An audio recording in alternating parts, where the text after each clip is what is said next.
তাহলে আমরা এতক্ষণ যে কেন, ইনগোল্ড অ্যান্ড ফ্রেলগস যে রুল অনুযায়ী যে সিকোয়েন্সগুলো অর্থাৎ বিভিন্ন অ্যাসিমেট্রিক কার্বনের সঙ্গে যুক্ত যে সমস্ত গ্রুপ তার দিকে কিভাবে প্রায়োরিটাইজ করা যায় অর্থাৎ তাদের প্রায়োরিটি অনুযায়ী ABCD এই সিকোয়েন্সে ফেলার যে নিয়মগুলো শিখেছি সেগুলোকে বেস করেই এখন আমরা বেশ কিছু RS নমেনক্লেচার এবং নিউক্লিওফিলিক প্রতিস্থাপন বিক্রিয়াতে কিভাবে এই R থেকে S বা R থেকে R অর্থাৎ রিটেনশন অফ কনফিগারেশন বা ইনভার্সন অফ কনফিগারেশনগুলো ঘটে সেগুলো আমরা এখন দেখে নেব।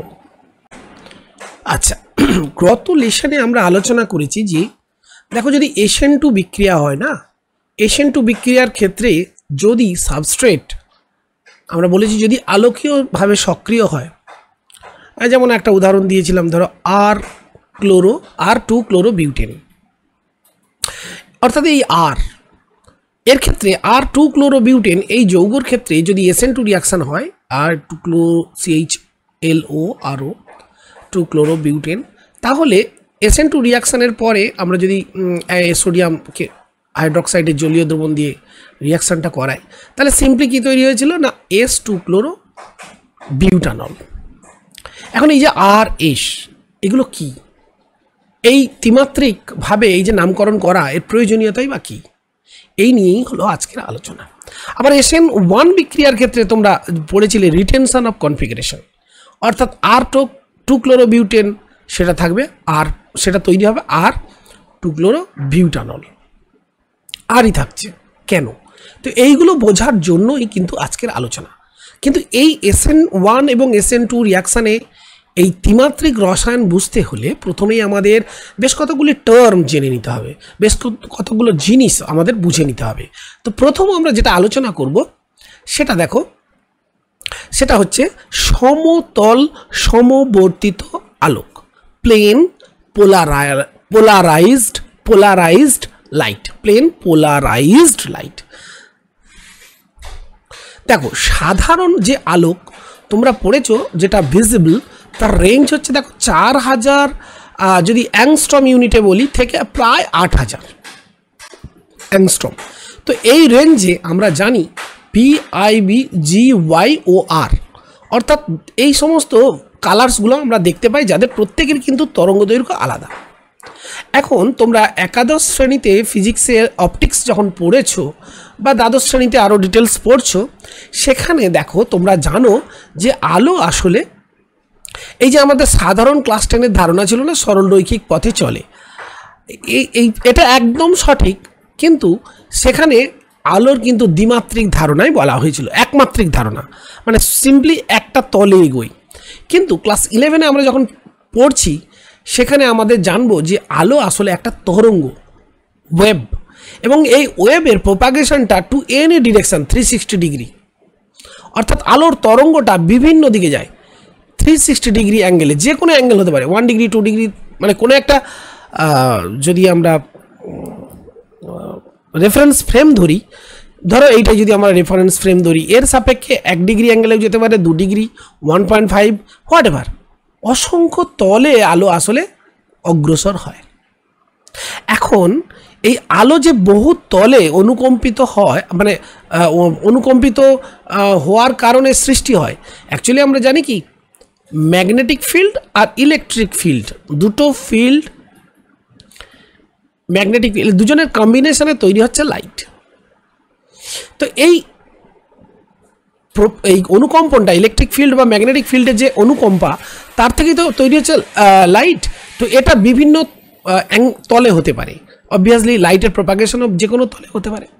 এবার প্রশ্ন হলো যে এই যে বহু তলে দিকে আলোর অগ্রসর হওয়া, সেটাকে আমরা যদি একটি তলের দিকেই শুধুমাত্র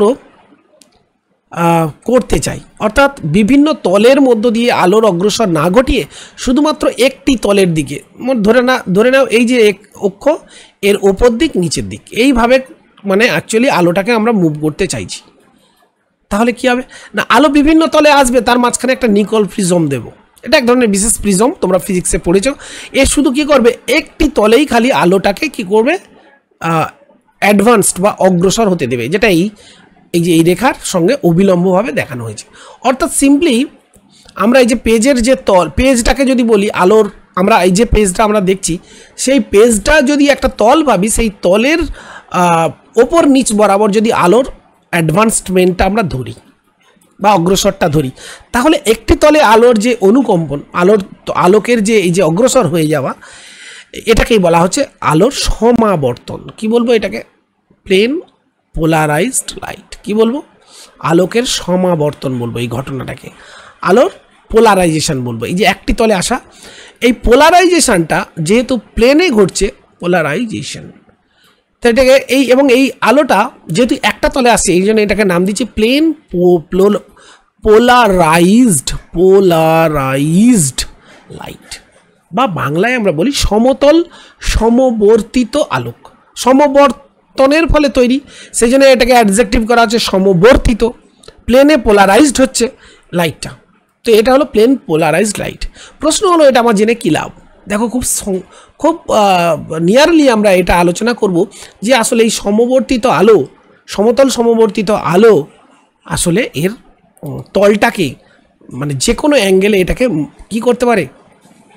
পরিবর্তিত করতে পারে কে? কোনো একটা যৌগ। কোনো একটা যৌগের মধ্য দিয়ে আলো যদি এই সমতল সমবর্তিত লাইটটাকে পাঠানো হয়, এই তলটা অ্যাকচুয়ালি কি হতে পারে? যে কোনো, ধরে নাও এটা একটা তল, ঠিক আছে, এই তলের সঙ্গে এইটাকে একটা তল ভাবলাম, তাহলে এই তলটাকে এই ডিগ্রিতে অ্যাঙ্গেলে ঘোরানো হচ্ছে। মানে এই তলটা যদি আমার ধরে নিই যে আমি চোখ রাখবো পোলারিমিটার যন্ত্র আমরা আসছি, সেখানে আমরা যদি এই এইটা রাখি, চোখটা রাখি, দেখবো যে এই তলটা আসলে একটা ডিগ্রি অ্যাঙ্গেলে ঘুরে যাচ্ছে। ক্লিয়ার? তো এই ব্যাপার স্যাপারগুলো আমাদের এরপরেই লাগছে। তো সেই জন্যই আমাদের আসলে বুঝে নিতে হলো প্লেন পোলারাইজড লাইটটা কী। দেখো, সাধারণ যে আলোর উৎস, কমন সোর্সেস অফ লাইট, সেটা ইনক্যান্ডেসেন্ট বাল্ব হোক, ক্যান্ডেল ফ্লেম হোক, অথবা সিআরটি যাই হোক, তো এইগুলো এরা যে আলোটা প্রোপাগেট করে এরকম বিভিন্ন প্লেনে করে। এখন এই বিভিন্ন প্লেনে যে আলোর প্রোপাগেশনটা, এই লাইট বিমের যে প্রোপাগেশন, এটা তো ভাইব্রেশনের জন্যই হয়।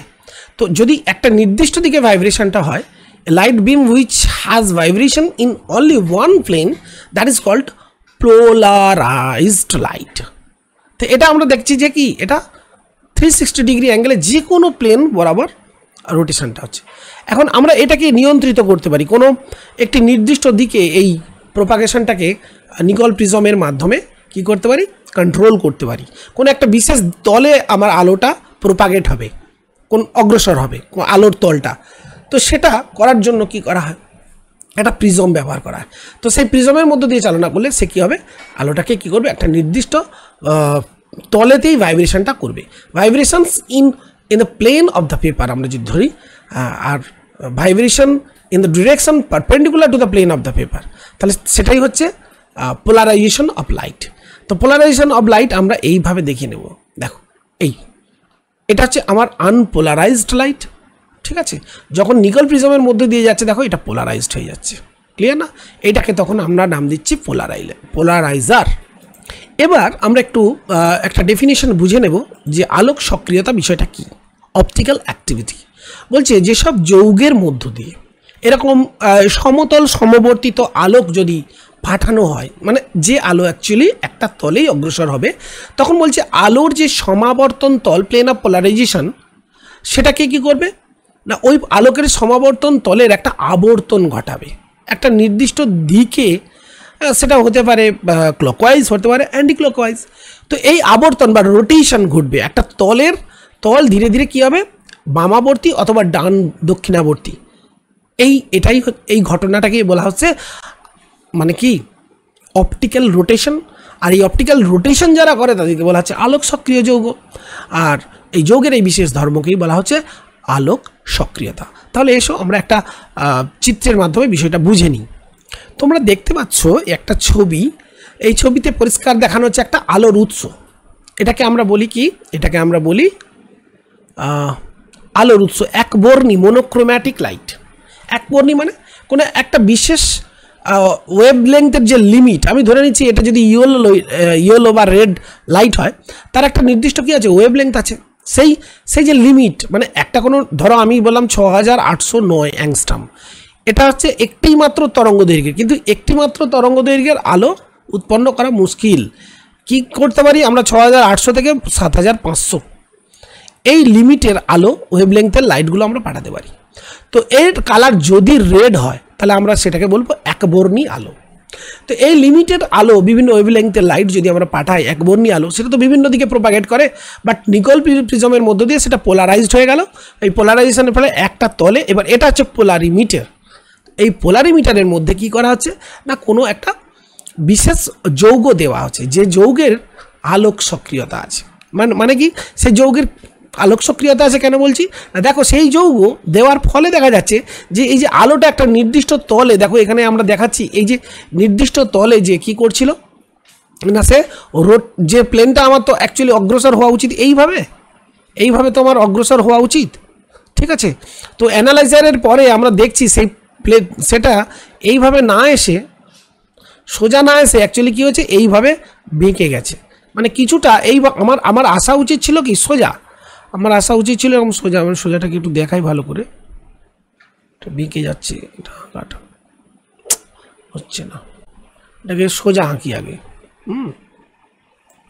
দেখো তাহলে আলোটা আমার এই যে তলটা দেখাচ্ছে, এই তলে আমার চোখে আসা উচিত ছিল, কিন্তু আলোটাকে দেখো এইভাবে এইরকম এত ডিগ্রি অ্যাঙ্গেলে ঘুরিয়ে দিয়েছে। দেখো এই যে এত ডিগ্রি অ্যাঙ্গেলে ঘুরিয়ে দিয়েছে, এই যে অ্যাঙ্গেল, এটাকে আমরা বলছি অপটিক্যাল রোটেশন আলফা, ঠিক আছে।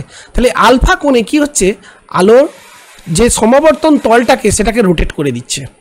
তো এই যৌগের তখনই এই যৌগকে বলা হচ্ছে আলোক সক্রিয় যৌগ।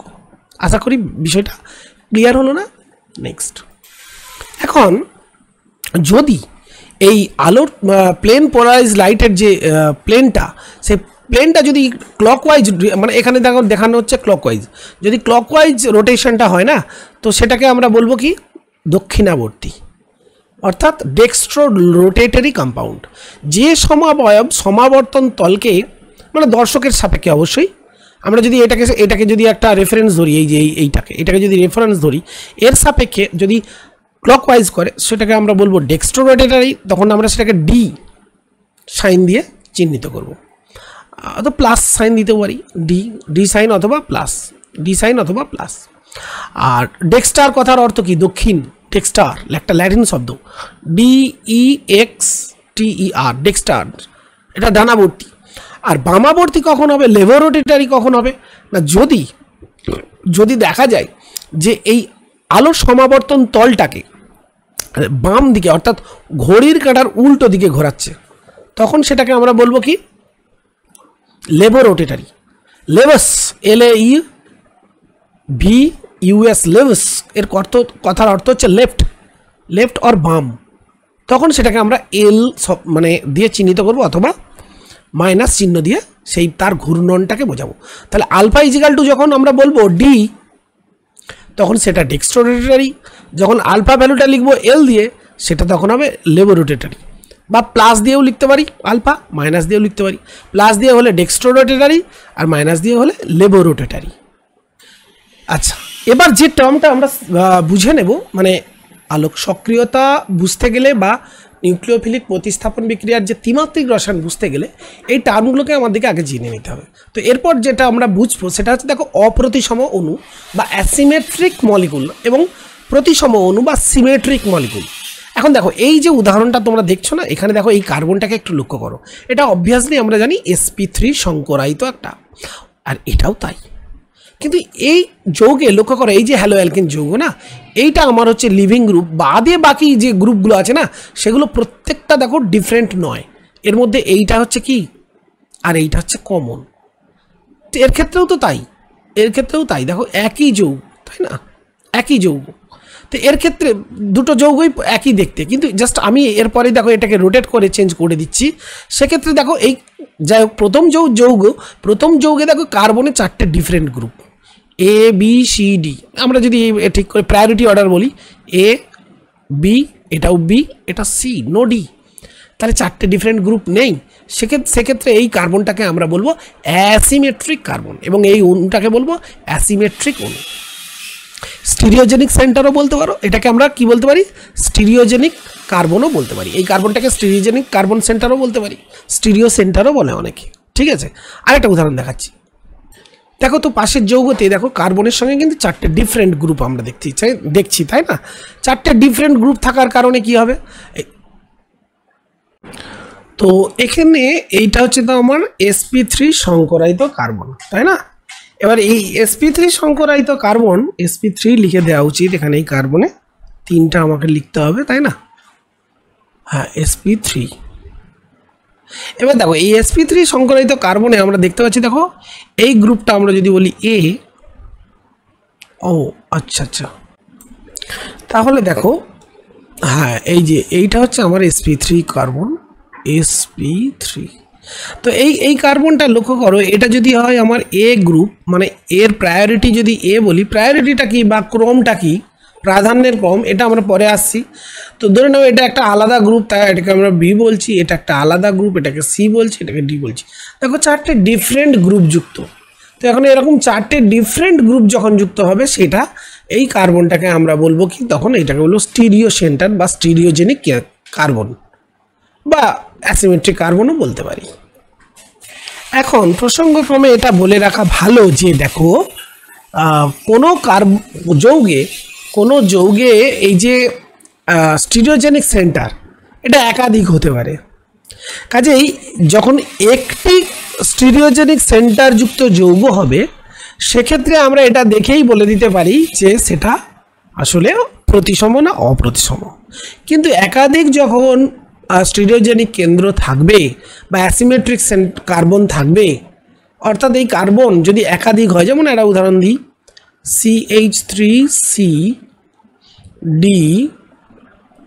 DH C C2H5 Br, এইটা মনে করো H। তাহলে এখানে দেখো এটাও আমার অ্যাসিমেট্রিক কার্বন, এটাও আমার অ্যাসিমেট্রিক কার্বন। তাহলে কিন্তু আমরা এইভাবে এই স্টিরিওজেনিক কার্বন আছে বলেই এটা প্রতিসম অণু এটা বা অপ্রতিসম অণু এটা বলতে পারবো না। স্টিরিওজেনিক কার্বন থাকতে পারে, স্টিরিও সেন্টার থাকতে পারে, তাই বলে এটাকে আমরা বলতে পারি না যে অপ্রতিসম অণু বা অ্যাসিমেট্রিক অণু। কার্বন বলতে পারি। এখানে আমরা যদি বলি অ্যাসিমেট্রিক কার্বন কতগুলি আছে, না আমরা বলবো 2টি।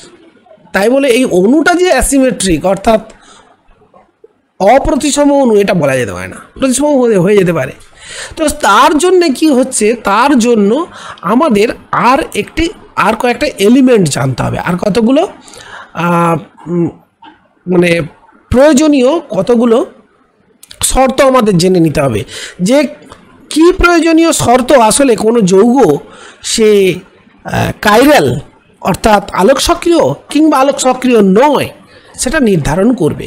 তো সেই আলোক সক্রিয়তা নির্ধারণের জন্য আমাদের জানতে হবে প্লেন অফ সিমেট্রি, প্রতিসাম্য তল, সেন্টার অফ সিমেট্রি, প্রতিসাম্য কেন্দ্র, এবং অল্টারনেটিং অ্যাক্সিস অফ সিমেট্রি বা পরিবর্ত প্রতিসাম্য অক্ষ।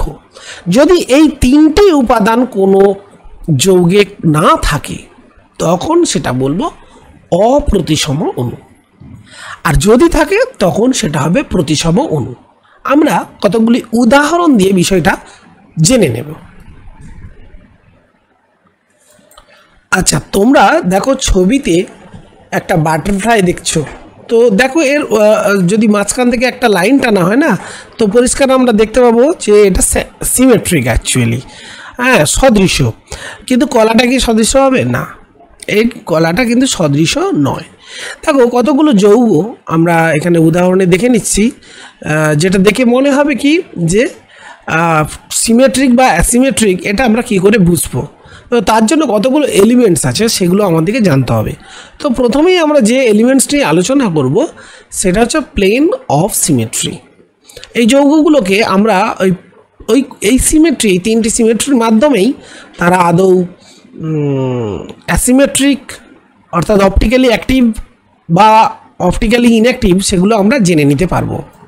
তো দেখো এই যৌগে এটা যদি আমি একটা কাল্পনিক তল ভাবি, দেখো একটা তল দেখানো হচ্ছে, এই তলের দেখো ওপর দিক এবং নিচের দিক পুরো একটা মিরর ইমেজ, তো অবভিয়াসলি এটা হচ্ছে আমার কি একটা প্লেন অফ সিমেট্রি, কিন্তু পাশের যৌগে দেখো নো প্লেন অফ সিমেট্রি, কারণ এই পাশের যৌগটিতে আমরা দেখছি যে আমরা যেভাবেই তলটা মানে আঁকি না কেন কখনোই দুটো সিমিলার একটা মিরার ইমেজ দিচ্ছে না, কাজে এটাকে আমরা বলবো অপটিক্যালি অ্যাক্টিভ। কাজেই এখান থেকে ক্লিয়ার হলো যে যাদের ক্ষেত্রে এরকম প্লেন অফ সিমেট্রি থাকবে তারা হবে অপটিক্যালি ইনঅ্যাক্টিভ, আর যাদের ক্ষেত্রে প্লেন অফ সিমেট্রি আমরা পাবো না সেটা হবে আমার অপটিক্যালি অ্যাক্টিভ। যেমন দ্বিতীয় যৌগটাই এখানে দেখতে পাচ্ছি কোনো প্লেন অফ সিমেট্রি নেই, আমরা কাল্পনিক কোনো এমন তল পাচ্ছি না। তো প্লেন অফ সিমেট্রি বা মিরর প্লেন এটাকে বলা হয়, কারণ এটা একটা কাল্পনিক তল যে তলের কি হয় না দুই বিপরীত দিকে একটা সমান চিত্র পাওয়া যায়। এরপর আমরা আসবো সেন্টার অফ সিমেট্রি, যেটাকে ইনভার্সন সেন্টার বলে, আর অল্টারনেটিং অ্যাক্সিস অফ সিমেট্রি। তো ফার্স্ট আলোচনা আমাদের থাক প্লেন অফ সিমেট্রি নিয়ে। তো প্লেন অফ সিমেট্রি হচ্ছে একটা ইমাজিনারি প্লেন বা কাল্পনিক তল that passes through a molecule, একটা অণুর মধ্যে দিয়ে গেলে সেটা কি করে কতগুলো অ্যাটমস আর গ্রুপসে ভাগ করবে এমনভাবে যাতে একদিকের মিরর ইমেজ যেন অন্য দিকে তৈরি হয়। সো এইটাকে আমরা এইভাবে পড়ে নিতে পারি প্লেন অফ সিমেট্রি। যেমন দেখো একটা উদাহরণ, এখানে দেখো এই যে কার্বন রেড, তার দুটো কার্বন এখানে দেখানো হচ্ছে। দেখো এরা এই মাঝখান দিয়ে যদি একটা প্লেন আমরা না করে এই পুরোটার যৌগের দেখো একটা প্লেন মিরর ইমেজ তৈরি করি, তাহলে আমরা কি দেখতে পাচ্ছি? তাহলে আমরা দেখতে পাচ্ছি যে মাঝখান থেকে একটা কাল্পনিক তলের ওপর দিক নিচের দিক একদম সেম, অর্থাৎ উপর দিকের মিরর ইমেজ নিচের দিকে। তার মানে বলবো প্লেন অফ সিমেট্রি এক্সিস্ট, অর্থাৎ এটা অপটিক্যালি ইনঅ্যাক্টিভ একটা যৌগ। হ্যাঁ, তাহলে প্লেন অফ সিমেট্রি বোঝা গেল যে প্লেন অফ সিমেট্রি কি। এখন প্রথম যে যৌগটা, সেই যৌগটা লক্ষ্য করো, আসলে এখান থেকে যদি আমরা মাঝখান থেকে যদি কোনো একটা মিরর ইমেজ আঁকতে যাই, মানে পারবো না, আমরা এর কোনো মিরর প্লেন পাবো না। দ্বিতীয়টাতেও তাই, দেখো কোনো মিরর প্লেন নেই, দ্যাটে both these are optically active. কিন্তু থার্ডটাতে দেখো একটা মিরর প্লেন আমরা মাঝখান থেকে এমন আঁকতে পারি যেটা দুটো একটা সিমিলার স্ট্রাকচার দিচ্ছে বা একটা দর্পণ প্রতিবিম্ব তৈরি করছে। কাজেই ওটাকে আমরা বলবো যে থার্ডটা আমরা বলবো কি, থার্ডটা হচ্ছে অপটিক্যালি অ্যাক্টিভ। কারণ দেখো প্রথম এবং দ্বিতীয় যৌগে তুমি কোনোভাবেই একটা কাল্পনিক তল কল্পনা করতে পারবে না যেটা কি করবে না মানে দুটো সমান অংশে ভাগ করবে, কোনোভাবেই সম্ভব না। কাজেই প্রথমটাতেও যেভাবে সম্ভব নয়, দ্বিতীয়টাতেও সেভাবে সম্ভব নয়। কাজেই দুটি যৌগই আসলে আমরা বলবো কি অপটিক্যালি অ্যাক্টিভ, বিকজ এদের no plane of symmetry, plane of symmetry নেই। নেক্সট আসছে দেখো সেন্টার অফ সিমেট্রি বা প্রতিসাম্য কেন্দ্র কাকে বলে? A center of symmetry is defined as a point in a molecule from which lines when drawn on opposite sides at equal distance meet exactly similar points or groups of atoms. অর্থাৎ আমি যদি একটা কাল্পনিক রেখা কোনো একটা কেন্দ্র থেকে উভয় দিকে বাড়াই বিপরীত দিকে, তাহলে আমরা সেম অ্যাটমস পাবো। যেমন দেখো COOH, আমি যদি এই যে দেখো রেড মার্কেট লাইনটা দেখানো হচ্ছে, ওটা অ্যাকচুয়ালি কি দুটো COOHকে, আবার দেখো দুটো CH3কে পাচ্ছি। তাহলে কোনো একটা পয়েন্ট যেটা উভয় দিকে আমরা যদি সরলরেখাটাকে বাড়াই তাহলে সিমিলার আমরা atoms or group of atoms পাবো। যেমন এই ছবিতে দেখো দুটো CH3 গ্রুপ উপর থেকে, হ্যাঁ এখানে আমরা এটাকে বলি সিস ফর্ম, যেহেতু উপর দিকে গ্রুপসগুলো আছে আর দুটো CH3 দেখে একে অপরের উল্টো দিকে, এটাকে আমরা বলি ট্রান্সফর্ম। এখন প্রশ্ন যে সিস ফর্ম বা ট্রান্সফর্ম এরা কি এই যৌগ দুটো কি সেন্টার অফ সিমেট্রি আছে? আমরা ভালো করে লক্ষ্য করে এমন একটা কেন্দ্র যেভাবেই আমি না রেড মার্কিং লাইনটা টানি না কেন দেখো অপোজিট অ্যাটমস পাচ্ছি। এক্ষেত্রে যেমন দ্বিতীয় যৌগে ট্রান্স যৌগে দেখো CH3 পাচ্ছি। তাহলে অবভিয়াসলি কি দাঁড়ালো যে এই দুটি যৌগের মধ্যে ট্রান্স যৌগটা অ্যাকচুয়ালি অপটিক্যালি আমার কী হবে, যেহেতু প্লেন অফ সিমেট্রি পেয়ে যাচ্ছি, এই সেন্টার অফ সিমেট্রি পাচ্ছি প্রতিসাম্য কেন্দ্র, তাহলে এটাকে আমরা বলবো একটা এলিমেন্টস অফ সিমেট্রি এর আছে, তাহলে অবভিয়াসলি এটা আমার অপটিক্যালি ইনঅ্যাক্টিভ। কিন্তু প্রথম যৌগটি যেটা সিজ কম্পাউন্ড, সেই সিজ কম্পাউন্ডে কিন্তু আমরা কোনোভাবেই কোনো প্লেন সেন্টার অফ সিমেট্রি বা প্রতিসাম্য কেন্দ্র পাইনি। তাহলে এটা আমরা বলবো কোনো এলিমেন্টস অফ সিমেট্রি নেই। তাহলে প্লেন অফ সিমেট্রি তো নেই, প্লেন অফ সিমেট্রি কি আছে ভালো করে দেখো, কোনোভাবে তুমি প্লেন অফ সিমেট্রি পাবে না, আর অল্টারনেটিং অ্যাক্সিস অফ সিমেট্রিও পাবে না। তা সেন্টার অফ সিমেট্রি নেই, এটা আমরা বলতে পারি। অপটিক্যাল ইনঅ্যাক্টিভ কিনা আমরা তিনটে এলিমেন্ট তো আমাদেরকে যাচাই করতে হবে, তো আমরা আপাতত একটাই সেন্টার অফ সিমেট্রি যাচাই করছি, যে দেখছি যে কি প্রথমটাতে নেই। তৃতীয় যেটা আলোচনা করব সেটা হচ্ছে অল্টারনেটিং অ্যাক্সিস অফ সিমেট্রি। বলছি একটা অণু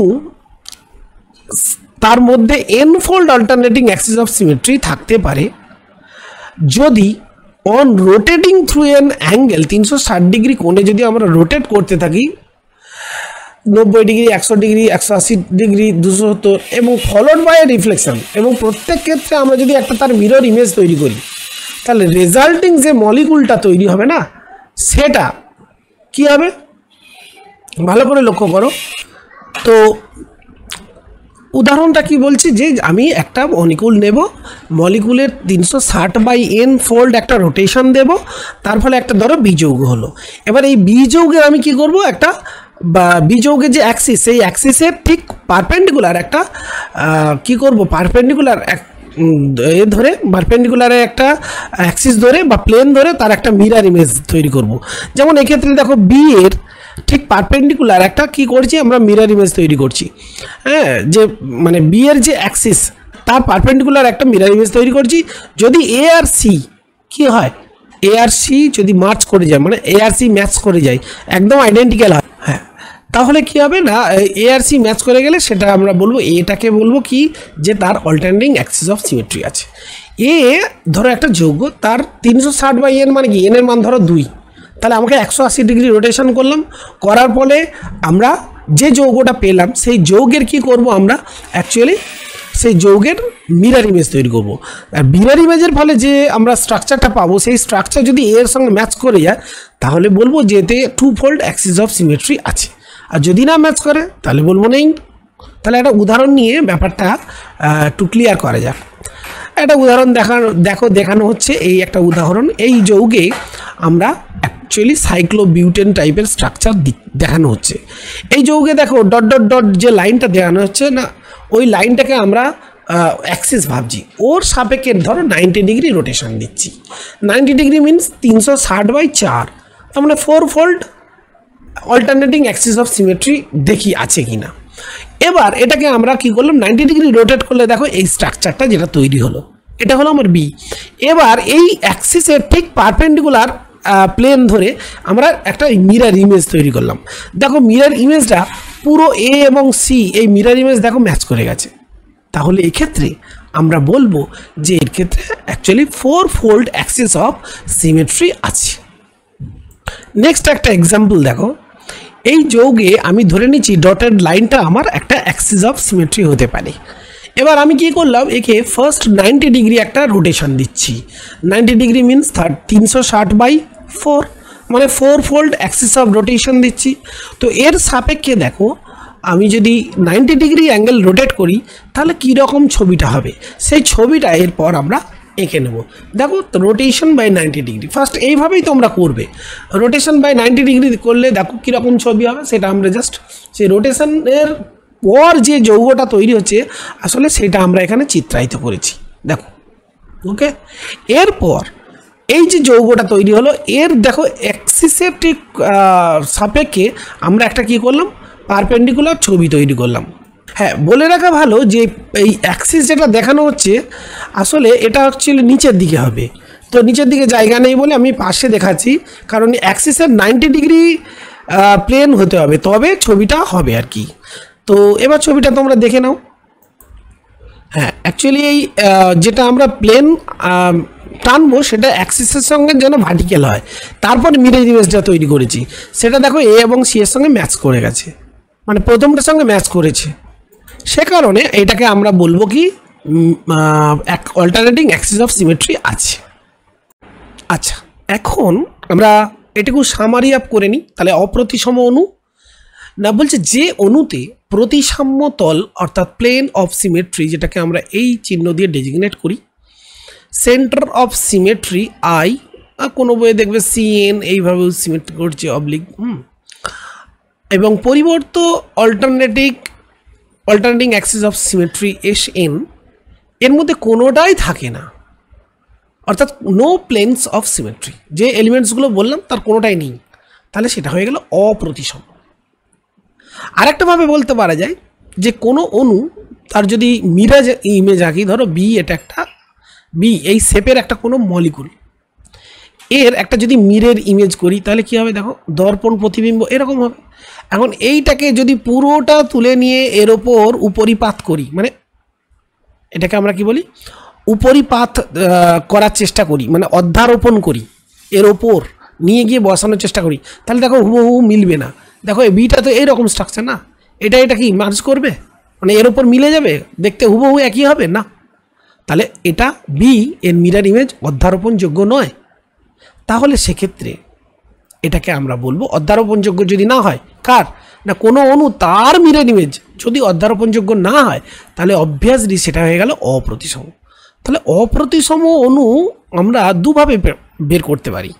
একটা কি, মানে একটা দেখতে হবে এলিমেন্টস অফ সিমেট্রি, যদি কোনোভাবে এলিমেন্টস অফ সিমেট্রি আমাদের বের করতে আমরা অসুবিধে বলে মনে করি, কোনো ফাইন্ডিং করতে আমার সমস্যা হচ্ছে, তাহলে আমি মিরার ইমেজ আঁকবো, এবং মিরার ইমেজ যদি অধ্যারোপণযোগ্য হয়, উপরিপাত হয়ে যায়, তাহলে তো কোনো ব্যাপার নেই, সেটা প্রতিসম, আর যদি না হয় সেটা অপ্রতিসম। যেমন এখানে ছবিটা আমি দেখছি এ, এরকম ধরো একটা বস্তু, এর মিরার ইমেজ এরকমই হবে অবভিয়াসলি। দেখো এইটাকে আমরা যদি এর ওপরে গিয়ে উপরিপাত করি, দেখো ম্যাচ করে যাবে, মানে এটাকে তুলে নিয়ে গিয়ে যদি এর ওপর বসাই, দেখো পুরোপুরি ম্যাচ করে গেছে, তাহলে প্রতিবিম্ব এবং বস্তু উপরিপাতযোগ্য, এই জন্য এটাকে বলবো প্রতিসম অণু বা অ্যাকাইরাল। অ্যাকাইরালের স্পেলিং ACHIRAL, অ্যাকাইরাল। ঠিক একইভাবে এই বল, কিন্তু এই পি এইটা হয়ে গেল আবার উপরিপাতযোগ্য নয়, অপ্রতিসম, বা এটাকে অপ্রতিসম বা কাইরাল। অপ্রতিসম অণুকে আমরা বলবো কাইরাল মলিকুল, ঠিক আছে। ঠিক একইভাবে দেখো লেফট হ্যান্ড আর রাইট হ্যান্ড, আমাদের লেফট হ্যান্ড আর রাইট হ্যান্ড কখনোই উপরিপাতযোগ্য নয়। লেফট হ্যান্ড আমরা সিম্পল আগে লেফট হ্যান্ডেরটাই বুঝে নিই। লেফট হ্যান্ডের ছবি মিরার ইমেজ করলাম, দেখো এটাকে আমরা এর ওপর যদি উপরিপাত করার চেষ্টা করি, দেখো এইটা অ্যাকচুয়ালি এদিক চলে যাবে, এই থামটা, তাহলে উপরিপাতযোগ্য নয়, ডান হাত আর বাম হাত, তাই না। এটা তো আমার অ্যাকচুয়ালি দেখতে কী লাগছে, এটা বাম হাত আর এটা ডান হাত, তো এগুলোকে আমরা বলবো কি, তাহলে এই যৌগটাকে আমরা কী বলবো, এরকম টাইপের যৌগ হলে এটাকে বলবো, মানে এরকম বস্তুকে আমরা বলবো কাইরাল বস্তু, ঠিক আছে। তাহলে প্রতিসম অণু কখন হবে, আবার একটু আমরা যদি নির্যাস করে নিই, না যাদের প্লেন অফ সিমেট্রিগুলো আছে আর যাদের নেই অপ্রতিসম। এবার উল্টো, যদি উপরিপাতযোগ্য হয় তাহলে হয়ে গেল প্রতিসম, আর যদি উপরিপাতযোগ্য না হয় অপ্রতিসম, ঠিক আছে। এবার কয়েকটি যৌগ নিয়ে, জৈব যৌগ নিয়ে আমরা এইটা বুঝে নিই। পাশে দেখো এখানে একটা চিত্র আমরা দেখানোর চেষ্টা করছি, এই চিত্রে পরিষ্কার আমরা দেখতে পাচ্ছি একটা যৌগ এই যৌগটার আমরা যদি বলি কী ধরনের যৌগ, এটা আমরা হ্যালো অ্যালকেন যৌগ বলবো, তাই না। আমরা এই যে কার্বনটা, এই কার্বনটা অ্যাকচুয়ালি কাইরাল কার্বন আর স্টিরিওজেনিক কার্বন, এটা আমরা প্রথমেই দেখে নিই। এটা অবভিয়াসলি আমরা দেখতে পাচ্ছি যে এটা একটা স্টিরিওজেনিক কার্বন নয়, কারণ এখানে দেখো চারটে গ্রুপ, কি চারটে গ্রুপে কিন্তু ডিফারেন্ট বা আলাদা নয়, কিন্তু আমাদের ফাইন্ডিংস এই মুহূর্তে যে সেটা কাইরাল না কাইরাল, তো সেটা করতে গেলে আমাদের এই স্টিরিওজেনিক কার্বন এটা কিন্তু অপরিহার্য আমার শর্ত নয়, অর্থাৎ স্টিরিওজেনিক কার্বন এইটা নির্পণ করলে আমি বলতে পারবো না কাইরাল না অ্যাকাইরাল। তো সেটার জন্য আমি ফার্স্ট কী করবো, আমি দেখে নিই এটা উপরিপাতযোগ্য হচ্ছে কিনা। এটা দর্পণ ইমেজ, দর্পণ প্রতিবিম্ব, দেখো এইটা বিআর, সামনের দিকে বিআর হবে, তারপরে সি হবে, তারপরে এইচ হবে, এইভাবে আমরা যদি এই দূরের গ্রুপ দূরে থাকবে, তাহলে এই হচ্ছে তার মিরার ইমেজ, তোমরা আঁকতেই পারবে। এটাকে আমরা যদি অ্যাক্সিস ভেবে নিই, এটাকে যদি আমরা মোটামুটি একটা কাল্পনিক অ্যাক্সিস ভাবি, দেখো এই এই এই এই বরাবর হবে, তার ডান দিকে এইগুলো থাকবে, বাম দিকে। এখন এই যৌগটাকে পুরোটাকে তুলে নিয়ে গিয়ে যদি তুমি এর ওপরে বসানোর চেষ্টা করো, এইচ মিলে যাবে, বাকি আর একটা মিলতে পারে, কোনটা মিলবে দেখো, CH3 মিলে যাবে, বাট বিআর দেখো রাইট সাইডে, তুমি এটা যদি নিয়ে যাও বিআরটা দেখো রাইট সাইডে হবে, কিন্তু লেফট সাইডে হবে CH3, যেটা তার মানে কি এটার সঙ্গে অধ্যারোপণযোগ্য নয়, এটার সঙ্গে অধ্যারোপণযোগ্য নয়। তুমি 180 ডিগ্রি রোটেশন করে দাও। 180 ডিগ্রি রোটেশন করলে কী হবে দেখো, এইচ বিআর CH3 CH3। তাহলে আমরা কি দেখলাম যে এইটাকে যখন আমরা দেখছি, এটাকে যখন দেখছি তখন অধ্যারোপণযোগ্য হচ্ছে না। কেন না, একটুখানি দেখো একটু ছবিটা আমি পরিষ্কার করে বলি। দেখো নর্মালি আমাদের দেখে কি মনে হচ্ছে, দেখে মনে হচ্ছে দেখো এই ছবিটাকে আমরা এইভাবে বলবো। দেখো এটাকে আমরা জাস্ট কী করলাম, এর ওপরে নিয়ে গিয়ে এরকম সোজাসুজি গিয়ে এরপর বসানোর চেষ্টা করছি, মিলে গেল। দেখো সি কিন্তু বিআর এদিকে হয়ে যাচ্ছে। এবার ওই জন্য আমরা দর্পণ ইমেজ যেটা আছে সেটাকে আমরা কি করব, 180 রোটেশন করলাম। রোটেশন করলে বিআরটা তাহলে কোন দিক চলে যাবে, এই দিক চলে গেল, তাই না? বিআরটা এদিক চলে এলো। আচ্ছা, তারপরে দেখো এই রোটেশনের ফলে কি হলো, 180 ডিগ্রি CH3টা পিছন দিকে ছিল, এটা হয়ে যাবে সামনের দিকে। এই CH3টা সামনে ছিল, এটা হয়ে যাবে পিছন দিকে। আর হাইড্রোজেন ইনপ্লেন যেমন থাকবে থাকবে। তাহলে দেখো এই যে যৌগটা এবার লক্ষ্য করো, আর এই যৌগটা সেম। তাহলে আমরা কি পেলাম, যে এই দর্পণ প্রতিবিম্ব আসলে দেখতে আলাদা হলেও এটাকে যদি রোটেশন করি আমরা সেম যৌগই পাচ্ছি, মানে সেম এ। সো এটা তোমার এ, এই তাহলে বিটাও অ্যাকচুয়ালি এ, আমাদের দেখতে অসুবিধা হচ্ছিল। সেই জন্য 180 রোটেশন করার ফলে আমরা দেখলাম যে এটা আসলে বিটা আসলে এই। তাহলে কি বুঝলাম, যে এর দর্পণ প্রতিবিম্ব কি দেখে মনে হচ্ছে অধ্যারোপণযোগ্য নয়, কিন্তু এটাকে জাস্ট 180 ডিগ্রি ঘুরিয়ে নিলে আমি পেয়ে যাচ্ছি কি একটা অধ্যারোপণযোগ্য কি দর্পণ প্রতিবিম্ব। কাজেই একে আমরা কি বলবো, একে বলবো অ্যাকাইরাল। অ্যাকাইরাল মিন্স প্রতিসম। প্রতিসম, তাহলে প্রতিসম কে হলো না, যে অধ্যারোপণযোগ্য। কোনো যৌগ তার দর্পণ প্রতিবিম্বের ওপর যখন অধ্যারোপণযোগ্য তখন সেটা হয়ে গেল কি অ্যাকাইরাল বা অপ্রতিসম অণু। তাহলে এটা আমার কি অ্যাকাইরাল বা অপ্রতিসম অণু। ওকে, ক্লিয়ার না? আর একটা ভাবে তোমরা বলতে পারো এটাকে যদি তোমাদের মনে হয় এটা কঠিন হচ্ছে, তাহলে তোমরা এক কাজ করো, এখানে কি করবে, প্লেন অফ সিমেট্রি অথবা খোঁজো, বলে centre of symmetry, what ever, এগুলো খোঁজার চেষ্টা করো। দেখো আমি তো এখানে বলতে পারি যে এখানে প্লেন অফ সিমেট্রি আছে। যদি এরকম একটা কাল্পনিক তল ভাবো, যেই তলটা কোথা দিয়ে যাচ্ছে, দেখো এই যে এরকম একটা কাল্পনিক যদি তল ভাবো, এই তলটা অ্যাকচুয়ালি যাচ্ছে কোথা দিয়ে, দেখো এইচ আর বিআর যে খাতার প্লেনে আছে, সেই খাতার প্লেন দিয়ে যদি তল ভাবো, দেখো এই তলটা অ্যাকচুয়ালি খাতার প্লেন দিয়ে যদি যায় তাহলে CH3 পিছন দিকে, CH3 সামনের দিকে। তাহলে দেখো এটা কিন্তু কি এইটা হচ্ছে, এই যে হাফটা পেলাম না, এই যে হাফটা পেলাম, তার মানে এই প্লেনটা অ্যাকচুয়ালি কি এইচকে অর্ধেক করে যাচ্ছে, এইচটাকে অর্ধেক কেটে যাচ্ছে, বিআরটাকে অর্ধেক কেটে যাচ্ছে, আর CH3 ওপর নিচে আছে সেখান দিয়ে চলে যাচ্ছে। অর্থাৎ আমি যদি এটা যদি 3D পিকচার, তো এই প্লেনটাকে আমরা যদি ভাবি এইচের মাঝখান দিয়ে যাচ্ছে, বিআরের মাঝখান দিয়ে যাচ্ছে, মানে ইন প্লেন দিয়েই এই ইমাজিনারি প্লেনটাকে আমরা ভাবছি, যে খাতার তলেই আমার আছে। তাহলে সেটা কী হবে, এইচকে অর্ধেক আর বিআরটাকে অর্ধেক কেটে, কার্বনকেও অর্ধেক কেটে নিয়ে যাবে, এবং যেহেতু ইন প্লেন তাহলে CH3 হবে পিছন দিকে, এবং তাহলে দুটো গ্রুপ, সিমিলার গ্রুপ সামনে পিছনে, অবভিয়াসলি কী হবে, ওই প্লেনের পিছন দিকে যা ইমেজ তৈরি হচ্ছে সামনেও তাই ইমেজ, অবভিয়াসলি আমরা বলবো সিগমা প্লেন আছে। আর সিগমা প্লেন থাকলেই সেটা হয়ে গেল কি অ্যাকাইরাল মলিকুল। ক্লিয়ার না? আচ্ছা, নেক্সট উদাহরণটা লক্ষ্য করো। নেক্সট উদাহরণ দেখো ডি। আমরা যদি স্টিরিওজেনিক সেন্টার বলি তো অবভিয়াসলি এখানে স্টিরিওজেনিক সেন্টার আছে, কারণ দেখো আগেরটা ছিল না, এটা তো আছে। তো সেদিক থেকে আমরা স্টিরিওজেনিক সেন্টার আছে যেহেতু, সেদিক থেকে আমরা বলতে পারি যে এটা হতে পারে একটা কাইরাল অণু। কিন্তু এটা কিন্তু অপরিহার্য শর্ত নয় যে স্টিরিওজেনিক সেন্টার আছে বলে এটাকে আমরা বলবো কিরাল মলিকুল। তো সেটার জন্য আমরা দেখে নিই প্রথমে সিগমা প্লেন আছে নাকি। সিগমা প্লেন যদি ভাবো তুমি, যদি এইচ সি এবং বিআরকে কাট করে যায় এরকম প্লেন ভাবো, দেখো পিছন দিকে CH3, উপর দিকে C2H5, আলাদা গ্রুপ।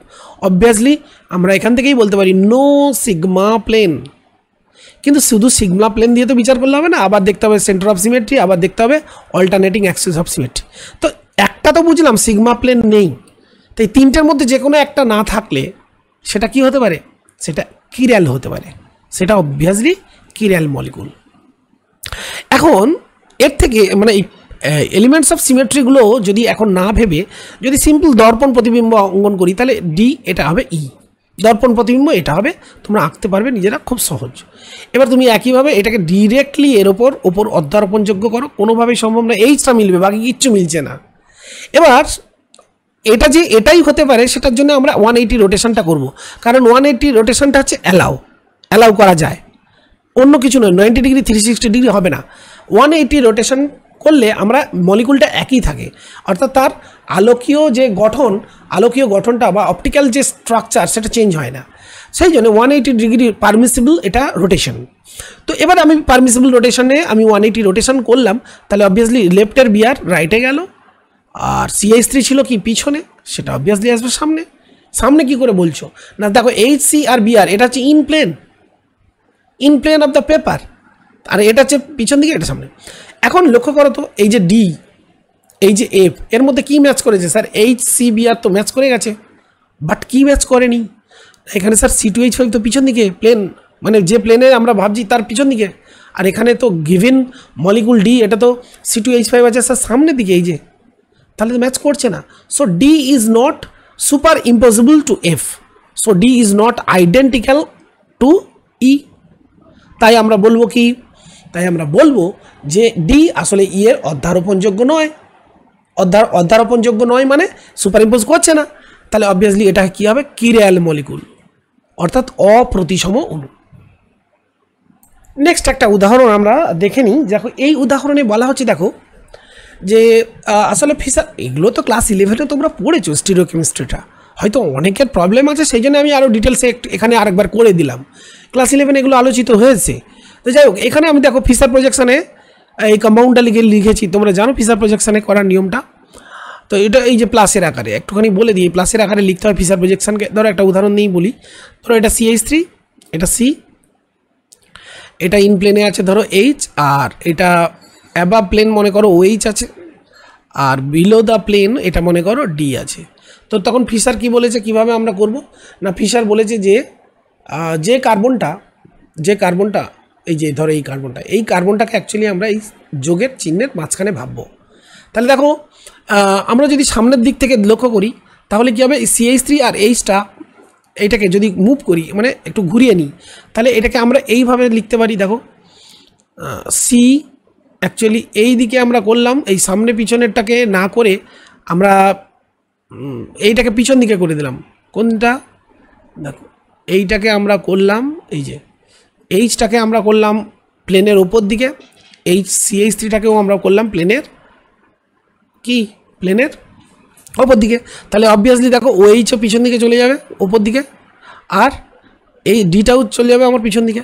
তাহলে এইবার এইটাকে যোগের আকারে লেখা আছে। দেখো এই দিকটা হবে OH, এই যে OH আছে এখানে, এইটা হবে D, এই যে দেখো এখানে হবে D, আর এখানে হবে CH3, আর এখানে H। এবার কি বলা হচ্ছে না, যেহেতু CH3 1 নম্বর কার্বন, এই যৌগে নাম্বারিং করলে 1 নম্বর কার্বন হবে, তো সেহেতু ওইটাকে ওপর দিকে রাখাটা হচ্ছে ফিসার প্রজেকশনের রুল। তাহলে এটাকে আমরা কী করবো? ইন্টারচেঞ্জ করবো। তো ইন্টারচেঞ্জ করলে কী হবে? স্ট্রাকচারটা দেখো CH3 হয়ে যাবে এখানে, OH হয়ে যাবে এখানে, এবং ইন্টারচেঞ্জ দুজনের মধ্যে করলে হবে না, ওপর দুজনের মধ্যেও ইন্টারচেঞ্জ করতে হবে। তাহলে সেটা কী হবে? এখানটা হবে D, আর এখানে হবে H। তো এই হলো ফিসার প্রজেকশন। ক্লিয়ার না? তো এখন এই যে ফিসার প্রজেকশনে টার্টারিক অ্যাসিডটা দেখানো হয়েছে, তার আগে প্লাস লেখা আছে। প্লাস তো তোমরা এর মানে আগে বুঝেছো, এটা আসলে ডেক্সট্রোরোটেটারি একটা কম্পাউন্ড, অর্থাৎ পোলারিমিটারের মধ্য দিয়ে পাঠালে এটা দেখা যাচ্ছে যে এটা কি করে? অপটিক্যাল রোটেশন দেয়, প্লাস অপটিক্যাল রোটেশন। তাহলে এখান থেকে বোঝা যাচ্ছে আলোক সক্রিয়। এবার মনে করো আমি এটা তো এক্সপেরিমেন্টাল ভ্যালু, যে এটা আলোক সক্রিয়, এক্সপেরিমেন্ট করে দেখা গেছে এটা, কিন্তু এক্সপেরিমেন্ট না করে শুধু স্ট্রাকচারকে এপিতে ফেললাম, মানে ফিসার প্রজেকশানে ফেলার পরে এরপর আমি এলিমেন্টস অফ সিমেট্রি দেখি এলিমেন্টস অফ সিমেট্রি কিছু আছে কিনা। তুমি দেখো এই যৌগতে আমি যদি ভাবি যে এখান থেকে আমরা আগে আলোচনা করেছি, আমরা অ্যানিমেশনে দেখেছি, এটা আমি যদি মনে করি এটা আমার ইমাজিনারি একটা প্লেন, দেখো এই যে পার্টটা কিন্তু not mirror image of this, এই পুরো পার্টটার মিরার ইমেজ হচ্ছে কি?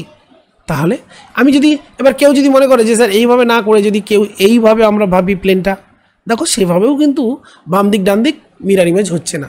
তাহলে অবভিয়াসলি কী বোঝা গেল? অ্যাজ এ কম্পাউন্ড, এই হোল কম্পাউন্ড এটা কি? এর no planes of symmetry, actually মানে প্লেন অফ সিমেট্রি নেই, এটা আমরা বলতে পারি, প্লেন অফ সিমেট্রি নেই। ঠিক আছে, এবার দেখো এই তিনটে যে এলিমেন্টস অফ সিমেট্রি আছে না, একটা কি I সেন্টার অফ সিমেট্রি, একটা সিগমা, আর একটা হচ্ছে SN। এই তিনটের মধ্যে যে কোনো একটি না থাকলে সেটাই হয়ে যাবে কি? সেটাই হয়ে যাবে আমার অপ্রতিসম অণু বা কিরাল, অপ্রতিসম অণু বা কাইরাল, এটা মানে আলোক সক্রিয় যৌগ, তাহলে এটাকে আমরা বলবো কাইরাল কম্পাউন্ড। তাহলে আলোক সক্রিয় যৌগ মাত্রে কি হচ্ছে, কাইরাল কম্পাউন্ড হচ্ছে, এটা কাইরাল। নেক্সট দেখো এই যে যৌগটা লক্ষ্য করো, এখানে দেখো এই সেম, এটা এই হাফটা দেখো সেম এইটা, তার মানে এটা মিরার ইমেজ। এখানটা একটা কাল্পনিক তল ভাবো, এটা সিগমা প্লেন, এটাই হলো আমার সিগমা প্লেন। এই প্লেনের যে কোনো একদিকের মিরার ইমেজ দেখো অন্য দিকটা হচ্ছে, তাহলে এটাকে আমরা বলবো আলোক নিষ্ক্রিয়, কারণ সিগমা প্লেন আছে মানেই এটা কি প্রতিসম অণু, হ্যাঁ, সিমেট্রিক মলিকুল, এবং এটা অবশ্যই অ্যাকাইরাল, আলোক নিষ্ক্রিয়। ওকে, আচ্ছা, আর একটা উদাহরণ আমরা এখানে দেখে নেব। দেখো এইখানে একটা ডাইন টাইপের যৌগ দেখানো হচ্ছে। এই ডাইন যৌগে তোমরা কাল্পনিকভাবে যদি আমরা মনে করি এইভাবে ধরো স্ট্রাকচারটা, এইভাবে যদি কেউ মনে করে যে সিগমা প্লেন আছে বলে যদি কেউ ভাবে, দেখো এই দিকটা যা পার্ট আছে এই পার্টটার মিরার ইমেজ কিন্তু এদিক নয়। আবার কেউ যদি এই দিক দিয়ে ভাবে তাহলে দেখো সেটাও নয়, আপেক্ষিকভাবে মনে হবে যে দেখো এই দিকটা পুরোটাই তো স্যার ওদিকে আছে, না, এই দিকটা দেখো এই ক্লোরিন আর হাইড্রোজেন ইন প্লেন আছে, মানে এই খাতার প্লেনে আছে, কিন্তু এরা দেখো সামনে পিছনে আছে, কাজে এটা কোনোভাবেই সিগমা প্লেন পাচ্ছি না। আর সিগমা প্লেন না পেলে এটা হয়ে গেল কাইরাল, এবং এগুলোকে আমরা কি বলবো, আলোক সক্রিয় যৌগ, আলোক সক্রিয় যৌগ। তাহলে এটা তো হলো এলিমেন্টস অফ সিমেট্রি দিয়ে। আরেকটা কী করা যেতে পারে, এর দর্পণ প্রতিবিম্ব আঁকলাম। দর্পণ প্রতিবিম্ব আঁকার পর আমরা এটাকে কি করব, এর উপর ইম্পোজ করার চেষ্টা করব। সুপার ইম্পোজ হচ্ছে কি না, কারণ তুমি দেখো যে কোনোভাবেই করো, এটাকে যদি 180 রোটেশনও করো তাহলে কী হবে, 180 রোটেশন করলে দেখো সিএল হবে, 180 ডিগ্রি যদি আমরা রোটেশন করি তাহলে সিএলটা উপরে ভুল হচ্ছে, এটা আঁকতে হবে। 180 ডিগ্রি রোটেশন করলে কেমন ছবিটা হবে দেখো, এটাকে রোটেশন করব কার সাপেক্ষে, এইটার সাপেক্ষে। এই যে এইটা যদি আমি অ্যাক্সিস ভাবি, এইটার সাপেক্ষে 180 ডিগ্রি রোটেশন করলে কী হবে দেখো, সিএল হবে, এটা তো এখানে কি আছে নিচের দিকে, তাহলে সিএল এই জায়গাটাই আসবে, তার মানে সিএল হলো, সি হলো আর এইচ হলো, এটা কিন্তু ইনপ্লেন থাকবে, ডবল বন্ড হবে, ঠিক আছে, তারপরে সি হবে, তারপরে পার্টটা কী হবে, এখানে ছবিটা দেখানো যাচ্ছে না, এটাকে সরাতে হবে, সরিয়ে দিই। হ্যাঁ, সেক্ষেত্রে কী হবে দেখো, 100 ডিগ্রি হলে তারপরে এখানে সি হবে, আর এটা 180 ডিগ্রি যেহেতু হচ্ছে, এই ওপরেরটা এইটা চলে যাবে এইখানে, তার মানে এই, আর এইটা হয়ে যাবে এখানে। দেখো এইটাও কিন্তু যে প্রথম যে যৌগ, এই যে লক্ষ্য করো দেখো পুরো আলাদা, মিলছে না কোনোভাবেই, এটা প্রতিসম হচ্ছে না। 180 ডিগ্রি দিলেও দেখো এরা ইনপ্লেনে দেখো সিএল উপরে উঠে গেছে, আর এখানে ইনপ্লেনে সিএল আছে আমার নিচে, তাহলে এটাকে কি বলবো, সুপার ইম্পোজ করছে না, অর্থাৎ উপরিপাতযোগ্য নয়, তাই এটা আলোক সক্রিয় যৌগ। তাহলে এখন প্রশ্ন হচ্ছে যে কোনো যৌগকে আমরা আলোক সক্রিয় বলবো, তার জন্য অপরিহার্য মানে একদম নেসেসারি অ্যান্ড সাফিসিয়েন্ট কন্ডিশনটা কী হবে, টার্মটা আমরা বলছি নেসেসারি অ্যান্ড সাফিসিয়েন্ট কন্ডিশন কি হবে।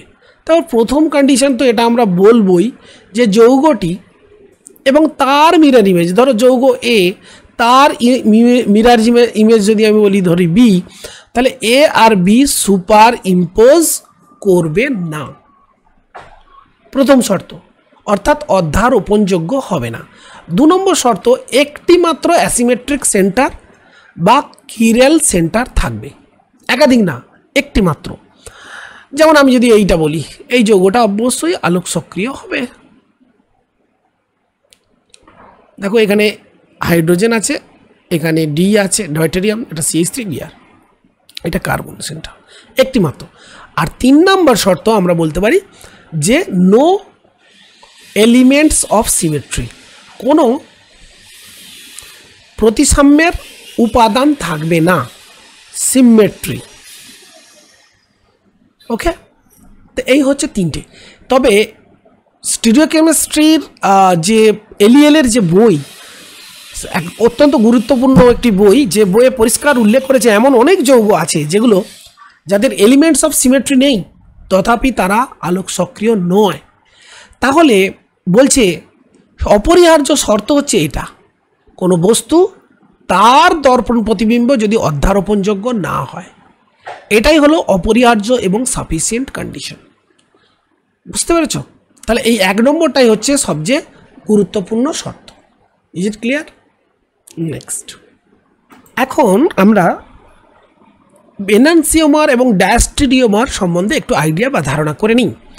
ধরা যাক ত্রিমাত্রিক সমবায়ব একে অপরের দর্পণ প্রতিবিম্ব, কিন্তু উপরিপাতযোগ্য নয়।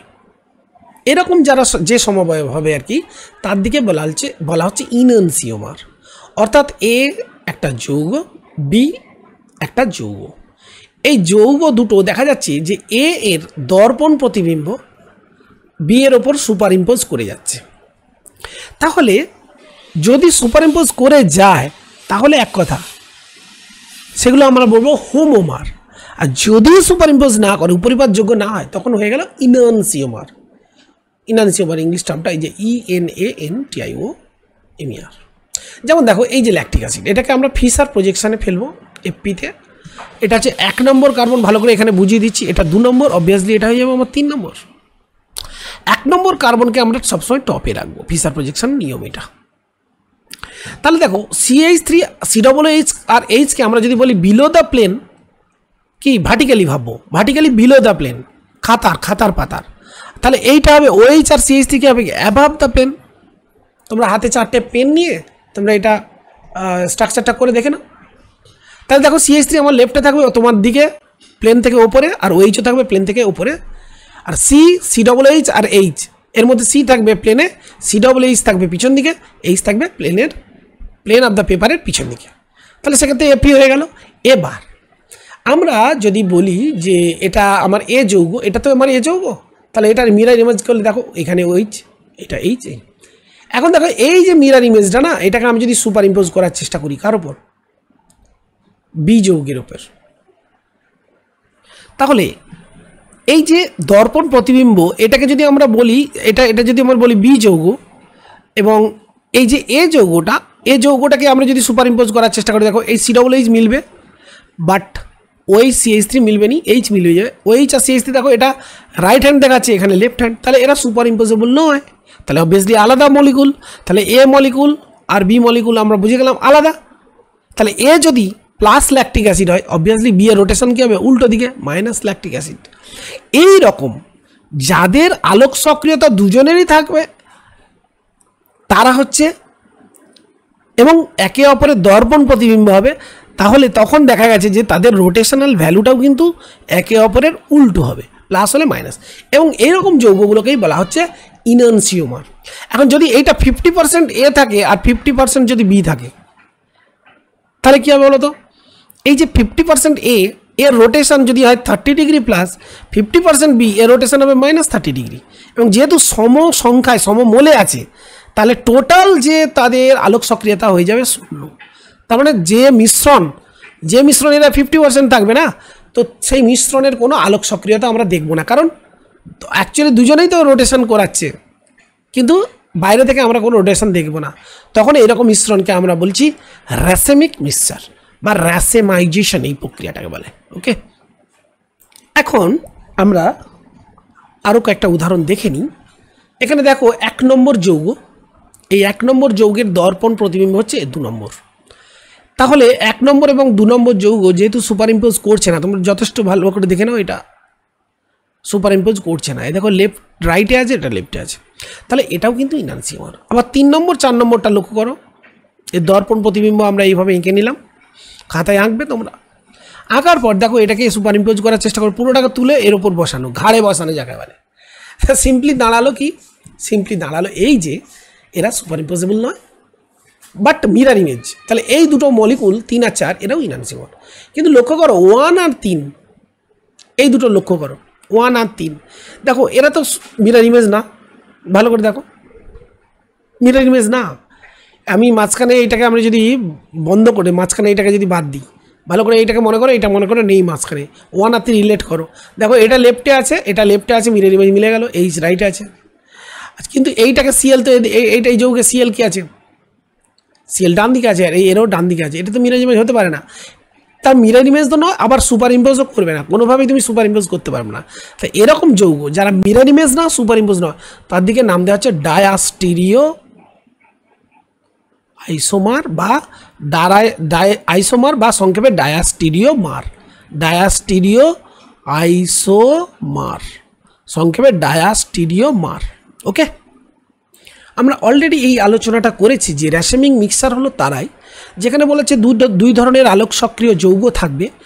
ধরা যাক এটা হচ্ছে ডি কোনো একটা যৌগ, আমরা নাম বলেই দিই, যে কোনো একটা নাম বলে দিই, ডি ল্যাকটিক অ্যাসিড বা plus lactic acid, D lactic acid যেটা আলোচনা করছিলাম।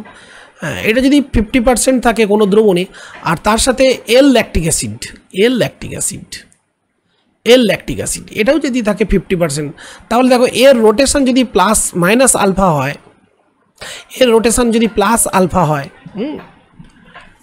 প্লাস আলফা হয়, তাহলে দেখো টোটাল রোটেশন মানে রোটেশনের টোটাল ভ্যালুটা কী হবে, রোটেশনাল ভ্যালুটা কত হবে টোটাল এই মিক্সারের, সেটা হবে দেখো plus alpha plus minus alpha equal 0।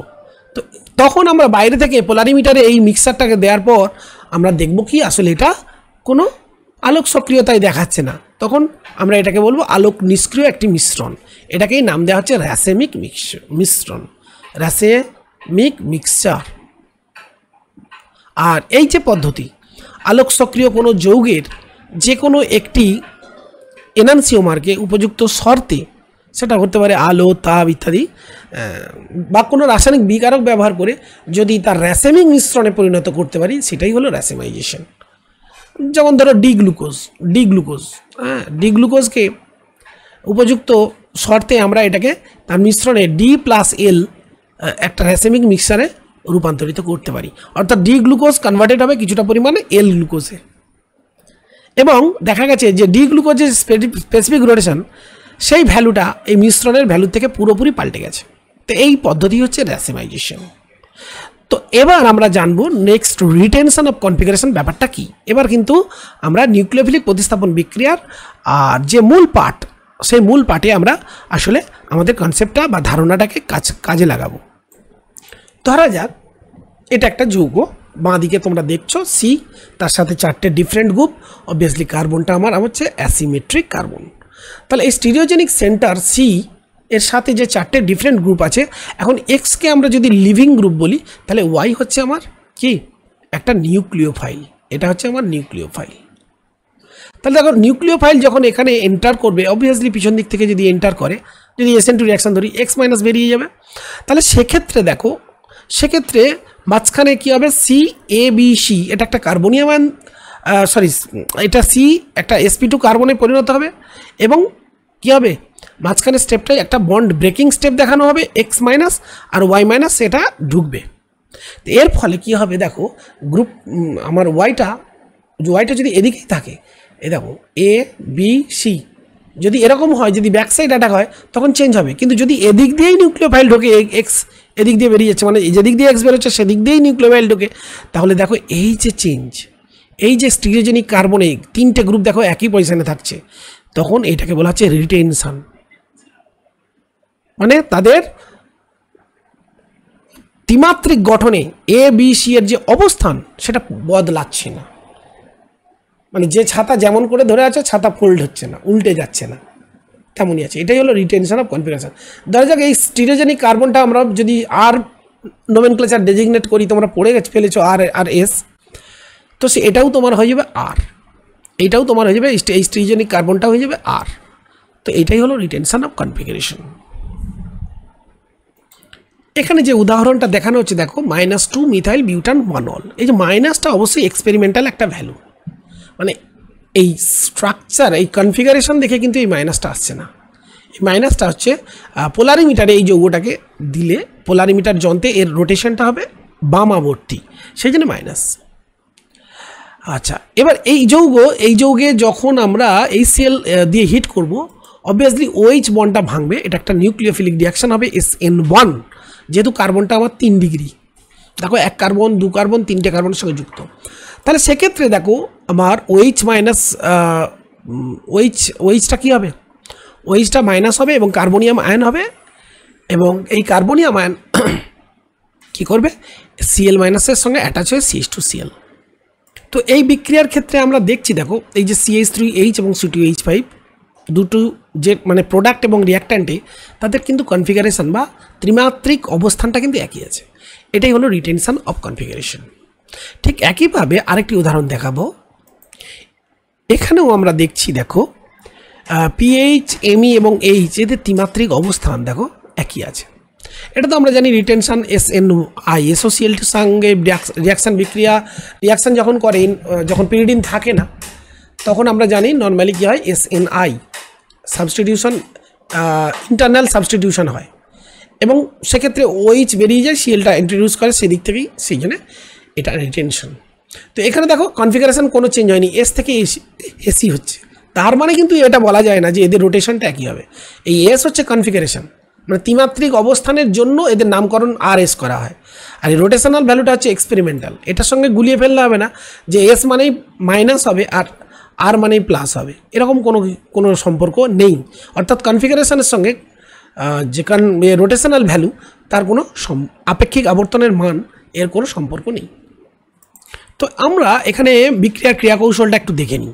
দেখো এখানে জাস্ট কী হয়, OHS এর যে বন্ডটা না, এটা তো আম্লিক H, তো এ সহজেই কী করবে, যখনই SOCl2 সিস্টেমে আসবে এবং Cl এর সঙ্গে কী হবে, এখানে একটা কী হবে, একটা ফোর্স অফ ইন্টারাকশান কাজ করবে, কারণ Clকে কী করবে, এর সঙ্গে যুক্ত হওয়ার জন্যে, Clকে যুক্ত হওয়ার জন্য H সহজেই প্লাস হবে এবং এই বন্ডটা ব্রেক করে O মাইনাস হবে এবং এই মাইনাস O অ্যাজ এ কী বলবো, এই মাইনাস O অ্যাকচুয়ালি কী করবে, এই এসের সাথে অ্যাটাচড হবে। হ্যাঁ, তাহলে এসের সঙ্গে অ্যাটাচড হচ্ছে, দেখো এসের সঙ্গে একটা স্ট্রং বন্ড তৈরি করছে, তাহলে এই Cl মিডিয়ামে তৈরি হলো। এই প্রসেসটা হওয়ার পর স্লোলি কী হচ্ছে, দেখো একটা কার্বনিয়াম আয়ন তৈরি হচ্ছে। কেন না, এই এস এই যে বন্ডটা ভেঙে গিয়ে O মাইনাস হচ্ছে এবং দেখো এই যে অ্যানায়নটা তৈরি হচ্ছে, এই অ্যানায়নটা কী করলো না, SO2 একটা সুস্থিত যৌগ তৈরি করলো এবং Cl মাইনাস এই সিস্টেমে সেদিক Cl মাইনাস উৎপন্ন করলো। এই SO2 মানে স্থিতিশীল যৌগটা তৈরি করার উদ্দেশ্যে Cl মাইনাস তৈরি হলো। এখন এই মাইনাস যেহেতু এদিকেই আছে, কার্বনের ডান দিকে আছে, তাহলে সেই দিক থেকেই অবভিয়াসলি কী হবে, এই কার্বনের প্লাস দ্বারা অ্যাট্রাক্টেড হবে, আকর্ষিত হবে, কাজেই সেদিকেই অ্যাটাচমেন্টটা ঘটবে, কাজেই রিটেনশন হলো। কিন্তু এটা পিরিডিনের উপস্থিতিতে কিন্তু চেঞ্জ হয়, যেটা আমরা দেখাচ্ছি। দেখো পিরিডিনের উপস্থিতিতে, পিরিডিন মিডিয়ামে যখন এই সেল পাবে না, ও কি করবে, দেখো যেহেতু আমরা দেখলাম SOCl2 সঙ্গে বিক্রিয়ায় কী হচ্ছে, এই সেল তৈরি হচ্ছে। SOCl2 যখন ফার্স্ট অ্যাড হলো তখন কী হলো, SOCl2 অ্যাড হওয়ার সঙ্গে সঙ্গে এই সেল তৈরি হলো। এই সেল না পিরিডিন পাওয়ার সঙ্গে সঙ্গে কী করবে, ও যেহেতু একটা কি বেস, তো বেস HCl অ্যাসিডের সঙ্গে বিক্রিয়া করে পিরিডিনিয়াম ক্লোরাইড তৈরি করলো।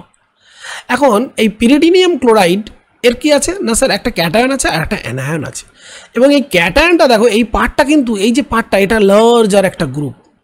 তাহলে এই লার্জার গ্রুপ থাকার কারণে এ কিন্তু কখনোই এই Cl মাইনাস এদিক দিয়ে কি পাবে না, সুযোগ পাবে না অ্যাটাক করার। তাহলে কি করবে, এবং এই পিরিডিনিয়াম ক্লোরাইডের এই যে সিস্টেমের মধ্যে ক্যাটায়ন অ্যানায়ন তৈরি করার ফলে এই Cl মাইনাস কী হবে, সহজেই পিছন দিক থেকে একটা অ্যাটাক করার সুযোগ পাবে। যেহেতু এদিকে SOCl2 লার্জার গ্রুপ, তাহলে এদিক দিয়ে কখনোই কি এই ক্যাটায়ন থাকার ফলে ও এদিক দিয়ে মানে কি করবে, এটাকে বলে আক্রমণ করার সুযোগ নেবে না, কাজে ও কী করবে, ব্যাক সাইড অ্যাটাক করবে এবং তার ফলেই তৈরি হলো কি, তারপরেই তৈরি হলো কি, আলোক সক্রিয়তা চেঞ্জ হয়ে গেল, অর্থাৎ ইনভার্সন অফ কনফিগারেশন হলো। এটা যদি R কম্পাউন্ড, এটা যদি S থাকে, এটা যদি S কনফিগারেশন থাকে, তাহলে এটা হয়ে যাবে R কনফিগারেশন। এটাই হলো ইনভার্সন অফ কনফিগারেশন। আশা করি SN2 বিক্রিয়া বা SN1 বিক্রিয়া হোয়াট এভার প্রতিস্থাপন বিক্রিয়ার ক্ষেত্রে কখন ইনভার্সন, কখন রিটেনশন অফ কনফিগারেশন হচ্ছে, সেটা তোমরা এবার একটু হলেও বুঝতে পারছো। ধরে নাও এখানে একটা আমরা উদাহরণ দেখাচ্ছি। এই উদাহরণে মাঝখানে যে কম্পাউন্ডটা, সেই কম্পাউন্ডটা লক্ষ্য করো, এটা এখানে X হচ্ছে আমার মানে একটা লিভিং গ্রুপ, সেখানে Y নিউক্লিওফাইল অ্যাপ্রোচ করবে। তো যেহেতু এটা দেখতেই পাচ্ছি আমরা 2 ডিগ্রি কার্বন, তাহলে এটা SN1 রাসায়নিক বিক্রিয়া ফেভার করবে। তাহলে দেখো যখন কার্বনিয়াম আয়ন তৈরি হবে এই সিস্টেমে, তখন কি হচ্ছে, Y+ যদি এদিক থেকে অ্যাটাক করে, তাহলে কি হবে, Y+ যদি এদিক থেকে অ্যাটাক করে, মানে রাইট সাইড থেকে, তাহলে এই যৌগ 2 নম্বর কম্পাউন্ড, আর যদি লেফট সাইড থেকে অ্যাটাক করে তাহলে পাবো 1 নম্বর। তাহলে দেখো এই যে যৌগটা ছিল না, এখানে কনফিগারেশনটা লক্ষ্য করো, এখানে কনফিগারেশনটা দেখো, এই যে পার্টটা, এই কনফিগারেশনটা দেখো এখানে আছে, তাহলে এই জন্য এটাকে বলবো রিটেনশন। আর এইখানটা লক্ষ্য করো, এই যৌগে দেখো এই কনফিগারেশনটা যে দেখো না, CH3H C2H5, এই যে এই পার্টটা, এই পার্টটা দেখো, এই কনফিগারেশনটা চেঞ্জ হয়ে গেছে, স্পেশিয়াল যে অবস্থান সেটা চেঞ্জ হয়ে গেছে। CH3 মিললেও তারপরে দেখো একই ক্রমে H আছে, C2H5 আছে, কিন্তু আমরা যদি স্টিয়ারিং রুল ফেলি, তাহলে দেখো তাহলে কি দেখো, স্টিয়ারিং রুলটা ফেললে আমরা দেখিয়ে দিই, দেখো খুব সুন্দরভাবে RSটা বলে দিচ্ছি, স্টিয়ারিং রুল দিয়ে RSটা বলে দিচ্ছি। দেখো স্টিয়ারিং রুল যদি ফেলি তাহলে আমরা জানি এর প্রায়োরিটি কি, আমরা জানি H এর কি ক্ষেত্রে D, আমরা যদি ধরি C2H5 এর ক্ষেত্রে A ধরলাম, তাহলে এটা হয়ে গেল, এটা আমার B, এটা আমার C, তাহলে এটা দেখো ক্লকওয়াইজ রোটেশন। তার মানে এটা যদি আর কনফিগারেশন হয় তাহলে অবভিয়াসলি দেখো এটা A, এটা B, এটা C, দেখো এটা আমার রোটেশনটা তো চেঞ্জ হয়ে যাচ্ছে, A B হয়ে C, তো এটাকে আমরা বলবো S। তাহলে এই যে কনফিগারেশন R থেকে S হচ্ছে, এর জন্য নাম হচ্ছে, এটাকে ইনভার্সন বলছি। আর এখানে দেখো R থেকে আমার এটা দেখো Rই হবে, লক্ষ্য করো এটা A হচ্ছে, এটা B হচ্ছে, এটা C হচ্ছে, তাহলে এখানে স্টিয়ারিং রুল ফেললে কি A হয়ে B হয়ে C, এটা হলো R, তাহলে R থেকে R হচ্ছে বলে রিটেনশন, কনফিগারেশনের চেঞ্জ নেই। R থেকে S হচ্ছে বলে এটা ইনভার্সন, এটা কনফিগারেশনাল চেঞ্জ। এখন আমি যদি এই রকম বিক্রিয়া করাই তাহলে এই যৌগ থেকে আমার দুটো প্রোডাক্টিভ হওয়ার সম্ভাবনা আছে। এখন যদি এটা 50% হয় তাহলে হবে যে মিশ্রণটা পাবো সেটা হবে কি, এটা র্যাসেমিক মিশ্রণ, এবং এটা আলোকীয়ভাবে কী হবে, এটা যদি প্লাস ভ্যালু দেয় আর এটা হবে আলফা রোটেশন, তার মাইনাস হবে, তাহলে কী হবে, টোটাল রোটেশনাল ভ্যালুটা হবে 0, সেই জন্য এটা বলবো র্যাসেমিক মিক্সচার বা র্যাসেমিক মিশ্রণ উৎপন্ন করবে। নেক্সট আমরা যেটা বলবো, দেখো ত্রিমাত্রিক রসায়ন, যে আলোচনার জন্যই আমরা মাঝখানে অনেক কিছু আলোচনা করেছি, অনেকগুলো পদ নতুন তোমাদের মধ্যে ইন্ট্রোডিউস করেছি, যদিও নতুন নয়, ক্লাস 11-এ শিখেছো। তো দেখো এখানে SN2 রিয়াকশান দেখানো হচ্ছে, এখানে SN2-তে দেখো একটা নিউক্লিওফাইল ব্যাকসাইড অ্যাটাক করছে, লিভিং গ্রুপ বেরিয়ে যাচ্ছে Br-। এবার এখানে যেটা হলো দেখো, এই যে পার্টটা হচ্ছে আমার কি, এই পার্টটা হচ্ছে আমার অ্যাসিমেট্রিক C এর সঙ্গে 3টে যে গ্রুপ যুক্ত আছে। তো এখানে আমার যে রোটেশন মানে আছে, যে কনফিগারেশনটা আছে, দেখো কনফিগারেশনটা চেঞ্জ হয়ে গেছে, ঠিক ওই উল্টানো ছাতার মতো। এটা হচ্ছে ইনভার্সন অফ কনফিগারেশন। তাহলে আমরা দেখলাম SN2 বিক্রিয়ার ক্ষেত্রে অবশ্যই ইনভার্সন অফ কনফিগারেশন হবে যদি কার্বনটা কি হয়, কার্বনটা অ্যাসিমেট্রিক কার্বন হয়, অ্যাসিমেট্রিক। তাহলে সেক্ষেত্রে R থাকলে কি হবে, কনফিগারেশন S হবে, S থাকলে হবে R। কিন্তু তা বলে এটা ভেবো না যে তার রোটেশনের সঙ্গে এই R এর কোনো সম্পর্ক আছে। এই রোটেশনাল ভ্যালু মাইনাস থেকে মাইনাসও হতে পারে, প্লাসও হতে পারে, হোয়াট এভার, সেটা নির্ভর করছে এক্সপেরিমেন্টাল ভ্যালুর উপর, মানে এক্সপেরিমেন্ট করে দেখা হয়, এর সঙ্গে কোনো সম্পর্ক নেই, কনফিগারেশনের সঙ্গে ওই কনফার্মেশনের ভ্যালুর কোনো সম্পর্ক নেই। এখন আমরা একটা উদাহরণ দেখে নিই, 3-bromo-3-methyl-hexane। তো এখানে দেখো স্ট্রাকচারটা প্রথমে তোমাদের এঁকে নিতে হবে, তারপরে যে কার্বনের সঙ্গে ব্রোমিনটা যুক্ত সেই কার্বনটাকে স্টার মার্ক করে নাও, কারণ এটা আমার হচ্ছে অ্যাসিমেট্রিক কার্বন। কী করে বুঝলাম, দেখো এখানে একটা গ্রুপ, এখানে একটা গ্রুপ, এখানে একটা গ্রুপ, 3টি ডিফারেন্ট, তাহলে অবভিয়াসলি এটা স্টিরিওজেনিক কার্বন। তো এখানে অবভিয়াসলি 3 ডিগ্রি কার্বন, এই কার্বনটা কি অবভিয়াসলি 3 ডিগ্রি, কারণ 3টে কার্বনের সঙ্গে যুক্ত। এই 3 ডিগ্রি হওয়ার জন্য SN1 পথে বিক্রিয়াটা করবে, এবং মিডিয়ামে H2O আর মাধ্যম হচ্ছে অ্যাসিটন। তো অ্যাসিটন অবশ্যই এটা পোলার অ্যাপ্রোটিক একটা সলভেন্ট, যদিও SN1 ফেভার করে না, SN1 ফেভার করে পোলার প্রোটিক সলভেন্ট, তথাপি মিডিয়ামে জল আছে, জল একটা পোলার প্রোটিক সলভেন্ট। এবার মিডিয়ামে Br- লিভিং হওয়ার পর এটা কার্বনিয়াম আয়ন তৈরি হলো। এখন এই কার্বনিয়াম আয়ন কী করবে, সুস্থিতি পেয়ে গেছে। এবার কোনো নিউক্লিওফাইল মিডিয়ামে, এখানে নিউক্লিওফাইল হিসেবে H2O অ্যাড আছে, এই H2O কী করবে, লেফট সাইড দিয়েও অ্যাটাচড হতে পারে, আবার রাইট সাইড দিয়েও অ্যাটাচড হতে পারে, তাই না? তো যদি রাইট সাইড দিয়ে অ্যাটাচ হয় তাহলে কি হবে, তাহলে দেখো রাইট সাইড দিয়ে যদি অ্যাটাচ হয়, রাইট সাইডে এই কার্বনের সাথে OH2 বন্ড হবে এবং -H, একটা H+ বের হবে এবং OHটা এইদিকে অ্যাটাচ হচ্ছে। তাহলে দেখো কম্পাউন্ডে যেটা নিয়েছিলাম সেখানেও দেখো যা কনফিগারেশন, এই পার্টেতেও দেখো কনফিগারেশনটা আমার কিন্তু সেম, ওই জন্য এটাকে আমরা বলবো রিটেনশন। ঠিক, কিন্তু এই দিক দিয়ে যদি লেফট সাইড দিয়ে OH ঢোকে তাহলে কার্বনিয়াম আয়নের কী হবে, এই যে 3টে গ্রুপ না, সেটা ডান দিকে এইভাবে বেঁকে যাবে। তাহলে এটা হয়ে গেল ইনভার্সন। যেহেতু প্রোডাকশানটা আমার 50%, এই জন্য এটাকে আমরা বলবো র্যাসিমিক নিক্সন। অবভিয়াসলি এটা হবে আলোক নিষ্ক্রিয়, কারণ এই 50%-এর রোটেশন যা হবে, 50%-এর রোটেশন তার ঠিক উল্টো দিকে হবে, ফলে আলোক নিষ্ক্রিয়তা পাবো। আগামী লেসনে আমরা অপ্রতিসম কার্বন পরমাণুযুক্ত এরকম যে ত্রিমাত্রিক যে সমাবয়বগুলো, তাদের ক্ষেত্রে ডিএল নামকরণ, যেগুলো অনেক ওল্ড মানে পদ্ধতি, মানে পুরাতন পদ্ধতিতে ডিএল প্রসেস ছিল, ফিশার-রোজেনফ পদ্ধতি, এবং পরবর্তীকালে ক্যানিন-গোল্ড প্রেলগ সিআইপি রুলসের নিয়ম অনুযায়ী আমরা RS নোমেনক্লেচারটা শিখব। সবাইকে অসংখ্য ধন্যবাদ জানিয়ে আজকের লেসন এখানেই শেষ করছি।